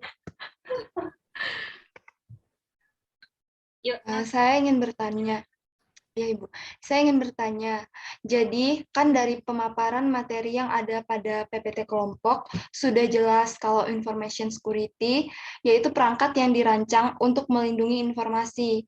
Nah, kalau dikaitkan dengan contoh kasus pengendalian keamanan informasi pada Bank BCA sendiri, juga diterapkan pembatas-pembatas wewenang petugas. Terus juga ada 3 lapisan sistem pengaman untuk melindungi akses dan transaksi pengguna.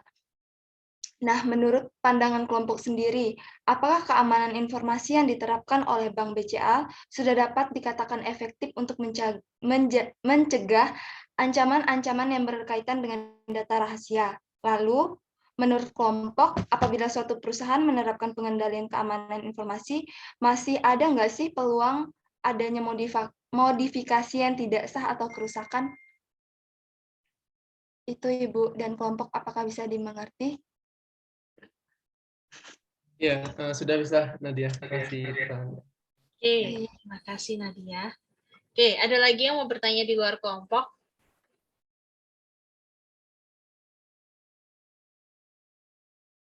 Adakah? Oke, kalau belum berarti ke Hosiana. Silakan Hosiana.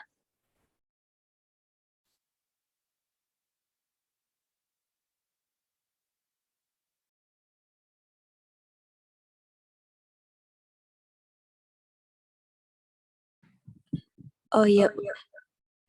Saya mau bertanya, mengapa perusahaan besar harus memiliki sistem informasi kolaborasi dari pandangan karyawan dan manajer?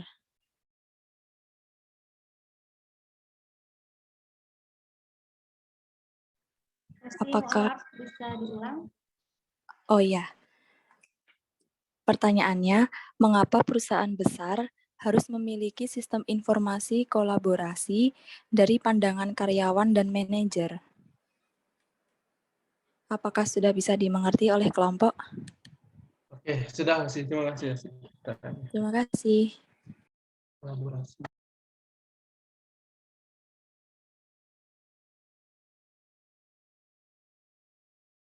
Oke, lanjut, masih adakah dari kelompok Hosiana? Monggo.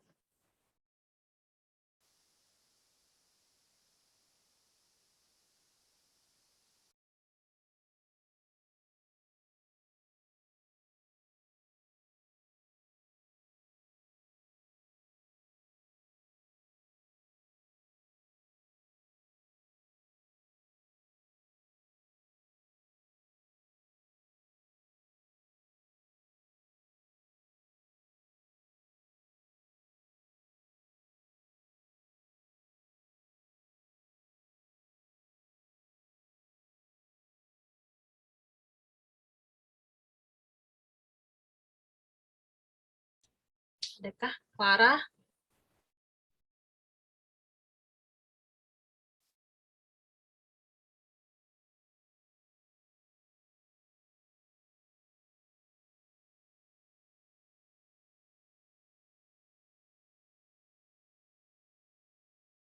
Clara, Diana, dan Sandra. Adakah? Apa jangan-jangan sudah paham dengan penjelasannya kelompok bagus ini?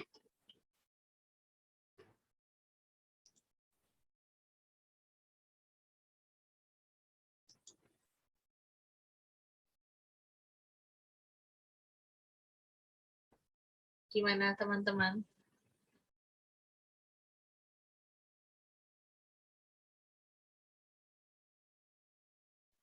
Saya ingin bertanya, Ibu. Silakan Clara, monggo.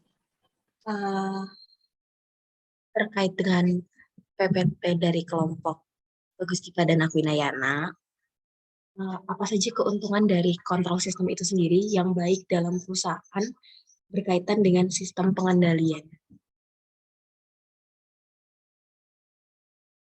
Diulang ya. Maaf, Ci, apa bisa diulang? Iya, bisa.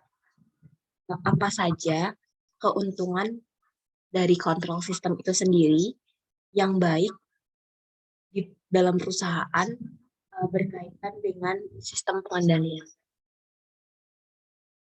Maaf jika suaranya bergema. Terima kasih.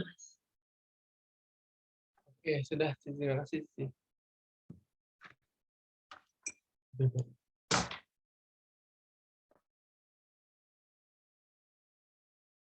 Oke, ada lagi? Dari kelompok Hosiana, monggo.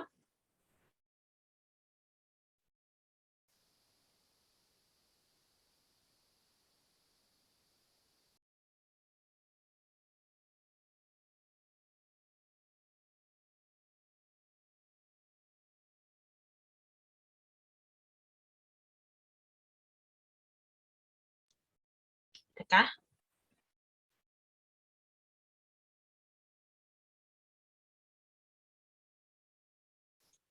Oke, kayaknya baru 3 dulu nih, Gus. Oke, sambil menunggu jawaban dari kelompoknya bagus, mungkin kita sambil ini aja ya. Iya, Cindy, saya ingat kok minggu lalu kelompok Control ICE belum semuanya jawaban belum di-share. Jadi, monggo sambil menunggu jawaban dari kelompoknya bagus, kita dengarkan dahulu jawaban dari kelompoknya Cindy. Silakan, Cindy. Terima kasih, Ibu. Sini dulu ya. Kamu aja, Jas. Mohon izin ya, teman-teman. Oke. Jadi saya mau menjawab pertanyaan dari Gracianau. Pertanyaan itu menurut kelompok mengapa sebuah ancaman pada sistem informasi akuntansi dapat meningkat. Jadi jawabannya Ancaman terhadap sistem informasi akuntansi meningkat seiring kemajuan teknologi. Sistem informasi akuntansi membutuhkan pengendalian internal dalam menangani kemungkinan terjadinya ancaman, di mana keamanan atas sistem informasi akuntansi akan lebih mudah dibobol tanpa adanya pengendalian internal. Sehingga antara sistem informasi akuntansi dengan pengendalian internal tidak bisa dipisahkan, terutama dalam meminimalkan ancaman maupun resiko yang akan terjadi atau diperkirakan akan terjadi. Sekian jawaban dari saya, apakah bisa diterima? Bisa, terima kasih. Ya, makasih Jasmine. Nanti saya bantu menjelaskan di akhir aja keseluruhan. Silakan monggo. Selanjutnya, saya akan menjawab pertanyaan dari Lulu. Pertanyaannya, jelaskan apa yang dimaksud dengan sistem Hoaxware dalam penafsiran resiko sistem informasi akuntansi. Hoaxware sendiri adalah sebuah sistem yang berfungsi untuk memantau dan menghubungkan seluruh kinerja karyawan yang ada di suatu perusahaan yang kegiatannya tuh terkait dengan penjualan serta pembayaran dan transaksi serta persediaan lainnya dalam perusahaan. Untuk penafsiran resikonya dapat diatasi dengan aktivitas otorisasi dokumen, misalnya penjualan dari perusahaan, persetujuan, aktivitas sistem tanggung jawab dan kewenangan terhadap pengendalian informasi akuntansi yang biasanya dilakukan oleh manajer dan auditor internal, serta aktivitas pemisahan tugas oleh masing-masing bagian atau fungsi. Sekian dari jawaban saya, apakah bisa diterima? Terima kasih, bisa. Sama Lulu. Lanjut, monggo. Selanjutnya, pertanyaan dari Veva. Pertanyaannya, menurut kelompok, contoh kejadian internal dan eksternal apa saja yang dapat mempengaruhi pencapaian sasaran perusahaan? Jawabannya, untuk suatu organisasi, penyebab risiko eksternal antara lain berasal dari faktor politik, ekonomi, sosial, dan teknologi. Dinamika politik dan perubahan regulasi merupakan contoh penyebab risiko dari faktor politik. Daya beli masyarakat dan nilai tukar mata uang merupakan contoh penyebab risiko dari faktor ekonomi. Perubahan demografi dan tren gaya hidup merupakan contoh penyebab dari risiko dari faktor sosial, dan inovasi teknologi dan keusangan aplikasi merupakan contoh penyebab risiko dari teknologi. Sekian jawaban dari saya, apakah bisa diterima? Bisa, Jasmine. Terima kasih jawabannya. Selanjutnya, saya akan menjawab pertanyaan dari Yosefina Ayu. Pertanyaannya adalah, dampak apa yang dapat terjadi apabila adanya gangguan pengendalian internal? Lalu, menurut kelompok, bagaimana cara menanggulangi dampak yang terjadi? Dampak yang dapat terjadi ialah dapat menyebabkan kekayaan perusahaan tidak terjamin keamanannya, informasi akuntansi yang tidak teliti dan tidak dapat dipercaya, terjadi ketidakefektifan dan ketidakefisienan kegiatan-kegiatan operasional perusahaan, serta tidak dapat dipatuhinya kegiatan manajemen yang ditetapkan. Setelah itu, menurut kelompok kami, cara menanggulangi dampak yang terjadi adalah melakukan internalisasi, yaitu proses yang dijalankan agar pengendalian internal menjadi bagian dari kegiatan operasional sehari-hari dan ditaati oleh semua orang, serta untuk memberikan pengetahuan dapat dilakukan melalui sosialisasi dan pelatihan secara formal maupun melalui inisiatif di setiap unit kerja. Kemudian menggunakan suatu ungkapan yang biasa dikatakan oleh seorang manajer terhadap karyawannya, yaitu set tone at the top. Ungkapan ini sangat terkenal karena menekankan pentingnya peranan pimpinan dalam mewarnai organisasi, terkait bahwa pengaruh pimpinan memiliki dampak yang besar bagi bawahannya, serta pimpinan yang baik akan menunjukkan irama kerja yang baik, dan maka bawahannya pun akan mengikutinya juga. Sekian dari jawaban saya, apakah dapat dipahami? Bisa, Cindy, terima kasih. Ya, sama-sama Lulu. Ayo. Selanjutnya, pertanyaan dari Peter.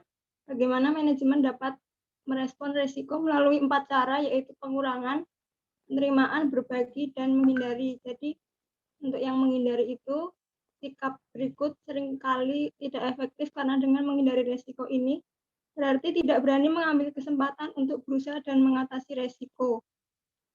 Bahkan tidak belajar akan apapun. Tindakan ini berarti tidak melakukan tindakan yang dapat menyebabkan risiko tersebut terjadi, termasuk tidak jadi melakukan suatu strategi usaha yang telah disusun. Yang kedua, yang mengurangi risiko. Hal ini berarti mencari sebuah tindakan untuk mengurangi kerugian dari sebuah risiko yang dapat terjadi. Kemungkinan risiko terjadi tetap ada, namun dampaknya sebisa mungkin diminimalisasi. Misalnya sistem alarm pendeteksi kebakaran. Kebakaran tetap dapat terjadi, namun risiko kerugian dapat dikurangi dengan sistem ini. Kemudian yang memindahkan risiko itu bisa mengalihkan tanggung jawab kepada pihak lain dengan membayar jasa tersebut. Contohnya jika memiliki perusahaan barang pecah belah dan harus mengirimkan ke tempat yang cukup jauh dan jalan yang kurang memadai daripada mengantar sendiri, lebih baik Anda membayar jasa pengantar yang memiliki asuransi barang pecah belah. Tentu resikonya akan Anda pindahkan ke pihak pengantar ini. Dan yang terakhir ada menerima risiko. Menerima artinya hanya bisa merelakan kerugian tersebut terjadi. Contohnya jika Anda salah menghitung uang atau salah mengirim barang, tentunya kerugian mau tidak mau harus Anda terima.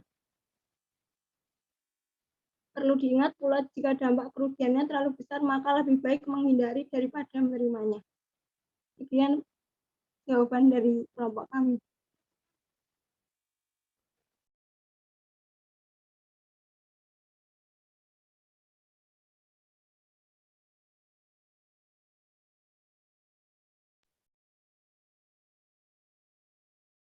Selanjutnya, saya akan menjawab pertanyaan terakhir dari Crescencia Nadia. Pertanyaannya ialah, menurut kelompok, apakah dalam pengendalian internal ada kemungkinan terjadi gangguan sistem? Lalu menurut kelompok, bagaimana cara mengatasi apabila terjadi gangguan sistem dalam pengendalian internal dalam suatu perusahaan? Menurut kelompok kami, pengendalian internal itu dapat terjadi gangguan sistem. Dan cara mengatasinya ialah dapat melakukan sebuah pemeliharaan sistem pengendalian internal dengan tanggung jawab berbagai pihak, terkhusus bagi manajemen perusahaan. Kemudian sistem pengendalian internal harus menyediakan jaminan yang wajar bahwa tujuan perusahaan harus dilakukan pengendalian internal secara efektif dari segi biaya, yang berarti tidak ada sistem pengendalian internal yang sempurna dan bahwa biaya untuk mencapai pengendalian yang lebih baik tidak boleh melebihi manfaatnya. Kemudian setiap pengendalian internal memiliki keterbatasan dalam efektivitasnya. Kemungkinan kesalahan atau pelanggaran serta pelanggaran manajemen yang melanggar prosedur pengendalian dengan secara pribadi, menyimpangkan transaksi atau mengarahkan bawahan untuk melakukan hal tersebut, dan berubahnya kondisi yang dapat berubah ketika berjalannya waktu sehingga pengendalian yang tidak dapat berjalan secara efektif dan bertanggung jawab. Sehingga perlu pengendalian yang terkhusus bagi manajemen, karena manajemenlah yang bertanggung jawab untuk pengendalian internal tersebut dapat berjalan efektif dan transparan bagi suatu perusahaan. Apakah bisa dipahami? Bisa, Cindy. Terima kasih. Baik, sekian dari jawaban hasil diskusi kami. Terima kasih atas waktunya dan dipersilakan bagi kelompok DIPA untuk diskusi. Terima kasih, Ibu. Oke, Cindy, terima kasih. Nah, sebelum kelompoknya DIPA jawab, jadi intinya di dalam pertanyaan-pertanyaan yang tadi sudah dijawab oleh Cindy dan kelompok, ini diartikan bahwa sebenarnya ketika pengendalian internal itu dibutuhkan, maka hal tersebut harus dilihat lagi.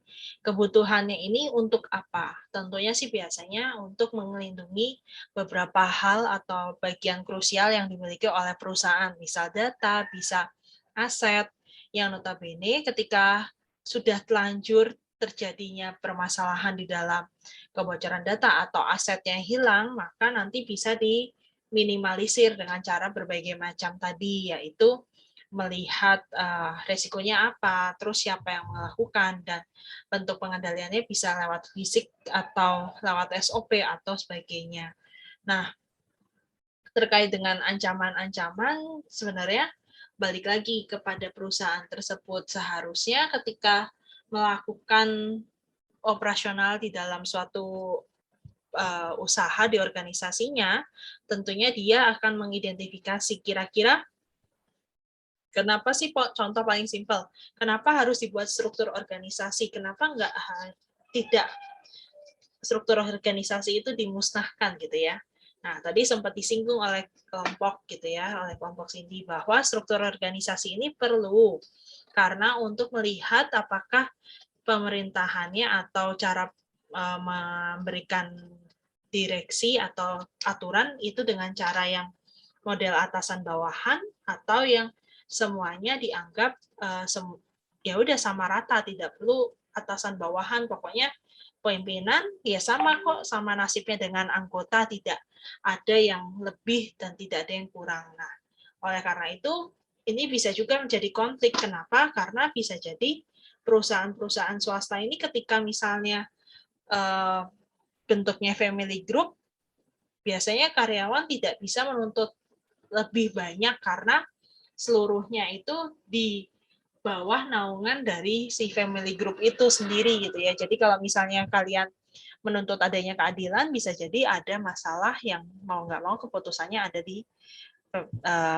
atasannya, dan biasanya kalau karyawannya itu bagian dari keluarga ya siap-siap aja nggak akan bisa meminta keadilan gitu ya, karena bisa jadi yang berdampak bukannya karyawan tersebut, tetapi bisa jadi kalian yang di luar family-nya bisa dipecat karena hal tersebut gitu. Oke, terima kasih kelompok Cindy. Monggo selanjutnya kelompok yang bagus.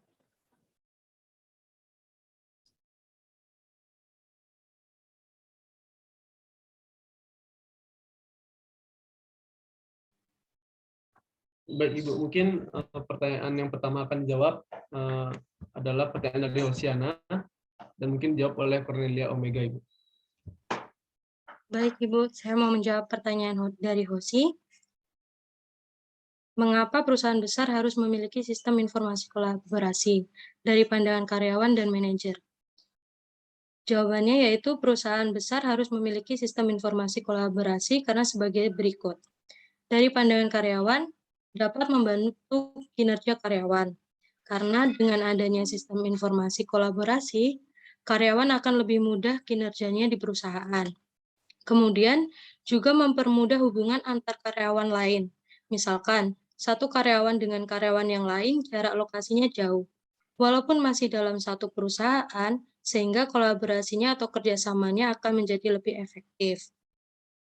Dari pandangan manajer sendiri, dapat membantu kinerja manajer, yakni bertugas untuk mengawasi kinerja karyawannya. Sehingga saat terdapat kendala dalam pekerjaan, manajer bisa langsung membenahi kinerja karyawannya dan memperluas jaringan komunikasi bisnisnya. Maksudnya dalam manajer itu perlu banyak komunikasi atau kerjasama dengan manajer di divisi lain, supaya lebih efektif dan efisien dalam pengembangan bisnis dan melancarkan bisnis di perusahaannya. Bagaimana dengan Hosi, apakah paham? Baik, Ome, bisa dipahami. Terima kasih. Sama-sama. Terima kasih. Hosi, penjelasannya jelas banget gitu. Hosi kan lah. Penjelasannya jelas banget Omega, bahwa beberapa hal tersebut harus bisa ditindaklanjuti baik sisi manajer perusahaan maupun siapapun yang ada di sana harus punya turut andil, paling enggak rasa memiliki usaha itu harus ada, intinya seperti itu.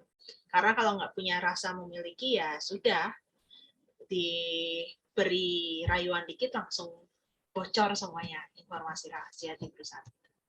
Oke, monggo selanjutnya, Gus.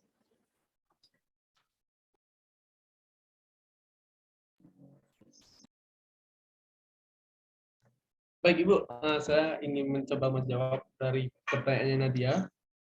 Pertanyaannya, apakah 3 sistem yang dibuat oleh Bank BCA itu sudah efektif? Dan apakah nantinya masih ada modifikasi yang tidak sah yang dilakukan mungkin oleh para hacker atau pihak ketiga? Menurut kelompok kami kan berarti ini pertanyaannya lebih ke menerka-nerka atau kayak kita menganalisis gitu, Bu. Dari 3 lapis sistem yang sudah diterapkan oleh Bank BCA, yang pertama ada SSL atau Secure Socket Layer, yang kedua ada user ID dan PIN, dan yang ketiga ada one time password. Itu menurut kami sudah cukup efektif, karena selain itu Bank BCA juga dia menggunakan keputusan untuk sebentar Bu, saya. Selain 3 sistem itu, Bank BCA juga membatasi akses untuk para petugasnya, bukan ya untuk para karyawannya begitu. Dan apakah masih bisa terjadi modifikasi yang tidak sah? Itu menurut kami bisa, karena apa? Tergantung lagi pada bagaimana cara menerapkan 3 sistem ini. Jika kami pikir-pikir, kan itu ada one time password, yang dimana one time password ini setiap kita menggunakan dan untuk kedua kalinya itu akan terubah secara otomatis begitu, Bu. Jadi setiap kita gunakan, besoknya kita bisa ubah, setiap kita gunakan kita bisa ubah lagi. Jadi keamanannya lebih tinggi. Kenapa bisa terjadi modifikasi atau hacker lagi? Menurut kami karena itu mungkin ada petugas ataupun karyawan yang bandel yang memiliki akses dan dia bisa menjadi hacker tersebut, begitu Ibu. Terima kasih Gus. Oke, betul yang tadi kamu sampaikan, informasinya cukup gitu ya. Nah, sebenarnya informasi terkait dengan keamanan tadi udah sesuai, udah nggak ada masalah. Nah, tetapi kan namanya juga manusia ya, teknologi yang sudah dibuat itu bisa jadi ada kendala di dalamnya. Nah, contoh yang muncul baru-baru ini, kendala yang muncul adalah seperti ini, teman-teman. Warganet keluhkan mobile banking BCA error untuk transaksinya. Jadi transaksinya tidak bisa diproses sehingga mau nggak mau banyak yang mengalami istilahnya kerugian karena hal tersebut. Jadi banyak bisnis-bisnis yang mengalami rugi karena untuk mobile banking ini. Tapi kan balik lagi ya sebenarnya untuk hal ini masih bisa diatasi, tinggal nanti caranya seperti apa. Tapi kalau misalnya untuk pembelian tiket gitu ya, kalau waktunya cuma sebentar, untuk ketika mobile bankingnya udah bermasalah ya nggak bisa lagi digunakan. Hanya yang bisa dilakukan adalah ya sudah menunggu mobile banking itu kembali benar. Oke, terakhir, monggo. Saya akan menjawab pertanyaan dari Clara. Pertanyaannya, apa keuntungan dari kontrol sistem yang baik bagi perusahaan? Mungkin kalau salah bisa Ibu tambahin ya Ibu. Jadi keuntungannya itu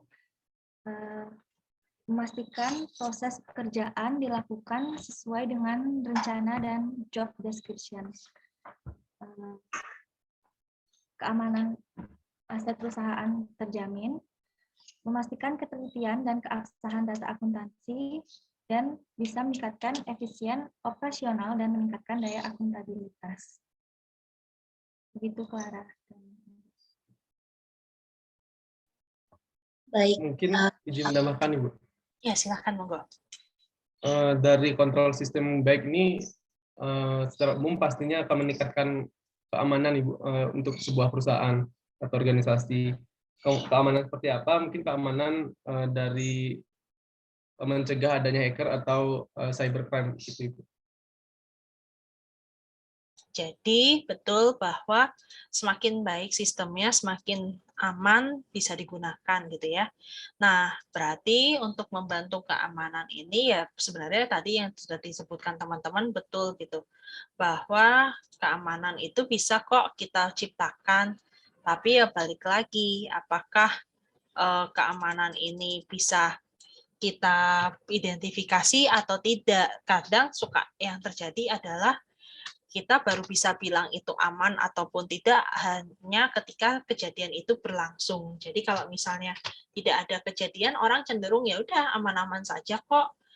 Misalnya saya membocorkan data pribadi misalnya berupa password ATM gitu ya. Nah, itu juga jadi bentuk dilema. Di satu sisi ingin memberikan kemudahan kita, misalnya saat kita misalnya lagi ada kendala, untuk mengambil uang, tetapi di satu sisi kita juga membuat orang lain menjadi mudah untuk melakukan hal tersebut, melakukan yang seharusnya tidak diinginkan oleh kita gitu ya. Jadi perlu ada yang namanya otorisasi ketika sudah terjadi masalah-masalah dalam hal tersebut gitu. Nah, pengendalian internal di dalam sistem pun juga perlu dicek siapa sih yang melakukan, personnya tadi, terus sistemnya dibuatnya seperti apa, cara mendeteksinya bagaimana. Nah, itu perlu dilakukan ketika kita mau membuat suatu teknologi. Ya, harapannya kan teknologi membantu, tapi kalau misalnya teknologi ini membuat susah, ya mending nggak usah pakai teknologi, kalau menurut saya gitu. Gitu, teman-teman. Oke, terima kasih kelompok bagus untuk informasinya. Dan pembahasannya ini untuk hasil penilaian di hari yang lalu sama yang di hari ini ya. Kalau misalnya bingung membacanya, saya mohon maaf karena saya kalau ini saya enter itu tarik garisnya, biasanya nanti mau nggak mau akan dampaknya adalah makin ke sana, makin ke belakang. Oke. Terus untuk minggu depan kita akan masuk ke bagian siklus, udah mulai masuk ke siklus, pertemuan terakhir sebelum ini UTS. Jadi kayaknya saya akan memberikan latihan kecil sebelum mulai kelas. Masih mau lihat ya? Atau gimana, Bagus? Udah? Udah belum? Sudah. Oke, sudah. Oke. Latihan kecil sebelum mulai kelas. Jadi mungkin saya akan memberikan materi atau latihannya itu di hari Jumat. Jadi biar tidak bocor ke kelas yang lain. Hari Jumat, terus kemudian nanti kita akan bahas di hari Senin. Biar tidak kalian butuh waktu lama biasanya kalau mengerjakan latihan. Belum nanti alasannya, Bu, LMS-nya error, Bu, dan segala macam. Jadi hari Jumat ditunggu saja nanti latihannya, terus batas deadline-nya di hari Senin. Cukup lama itu waktu pengerjaannya. Tetapi kalau misalnya kalian mepet waktu, ya itu nasib ditanggung pemenang gitu ya. Saya nggak bisa banyak interupsi untuk hal tersebut. Oke, lalu untuk presensi hari ini tadi saya sudah print screen, jadi nanti akan saya cocokkan sesuai dengan yang ada di belajar. Kalau misalnya nanti ada yang infonya tidak sesuai, mohon saya dikonfirmasi. Oke, Ibu. Ada pertanyaan dulu sebelum saya akhiri? Ibu. Iya, Lulu. Ibu, mau informasikan kalau tadi lupa presensi di LMS. Nggak apa-apa, Lulu. Saya sudah print screen, jadi nanti habis saya cocokkan. Silahkan nanti kalau misalnya ada yang kurang berkenan, bisa dicocokkan juga sama saya. Oke, ada yang mau ditanyakan sebelum kita akhiri? Belum, Ibu. Ya, oke. Nanti teman-teman bisa tunggu informasi penjelasan materinya.